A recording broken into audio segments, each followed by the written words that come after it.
ಏನ್ ಹರೇಶ್ ಸರ್ ಪಟ್ ಅಂತ ರಪ್ ಅಂತ ಹೇಳಾಕ್ತಾರೆ ಸಿನಿಮಾ ಸ್ಟೈಲಲ್ಲಿ.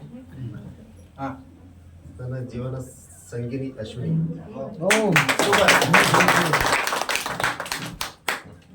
ಹೇಳಿ. ಹರೀಶ್ ಕುಮಾರ್ ಹರೀಶ್ ಕುಮಾರ್ ಬಾವಿದೊಡ್ಡ. ಸೂಪರ್.